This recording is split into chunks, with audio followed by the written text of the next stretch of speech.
When you have 3 or more guards available to perform post-extrication care, it is critical that you communicate and coordinate as a team. Once you've completed a rapid extrication, applied your BSI precautions, check the carotid artery for 10 seconds and determine that the guest has no pulse, there's no pulse going to CPR. Or at any point where you determine a patient has no pulse, CPR and AED must be started immediately.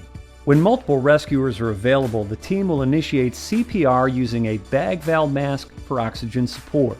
Rescuer number 1 immediately initiates 30 chest compressions, applying the required compression force relative to the size and age of the guest. Rescuer number 2 seals the mask and maintains an open airway with a head tilt jaw thrust. Rescuer number 3 simultaneously prepares the guest for the AED. And rescuer number 4 squeezes the BVM bag. Remember, AED is more effective than simply doing CPR. Do not delay AED care in order to perform additional compressions. AED must be your priority. One of the benefits to having a team scenario and have multiple rescuers is that we're able to do a variety of different tasks at the same time. We can begin CPR and continue to deliver breaths while we're getting the AED set up and ready to go. It's really important, however, to remember that the CPR and the breaths that we're delivering should not impact or delay the application of the AED. The AED must take priority. Continue CPR until the AED prompts the rescuers to step away from the guest. Stay clear of patient. Analyzing heart rhythm. Shock advised.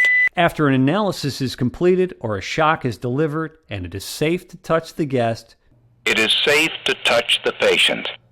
If needed, begin CPR. Resume chest compressions.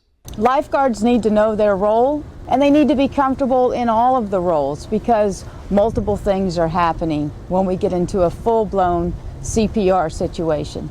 Open the AED and turn on the unit. Some units will activate automatically when open. In order to prep a guest for the AED, remove or cut their clothes to expose the chest area. Remove any metal objects from the guest which may interfere with the AED's functions. Necklaces and jewelry may have to go. If the patient has excessive chest hair, shave the areas where the AED pads will be applied. Thoroughly dry the entire upper body to enable effective pad adhesion. Follow the AED audio prompts. Apply the AED pads according to the manufacturer's specifications. These are illustrated on the pads themselves.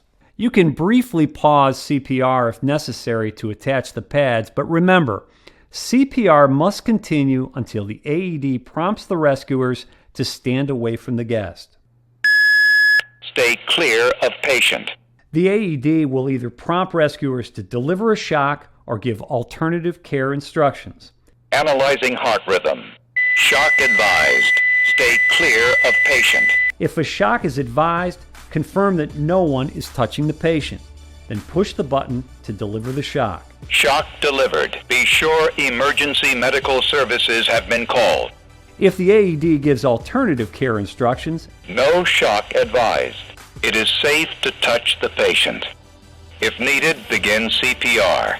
If no shock is advised and the AED prompts that it is safe to touch the patient, rotate positions and resume CPR. The AED will reanalyze the guest's heart every 2 minutes. Be prepared to rotate positions after each 2-minute cycle of CPR. The quality of the compressions diminish over time, and any one rescuer should not do more than 2 minutes of chest compressions just because the quality of that compression will diminish. By rotating and staying fresh, you limit fatigue and reduce the risk of ineffective compressions. Continue CPR and AED care until EMS arrives and takes over care of the guest.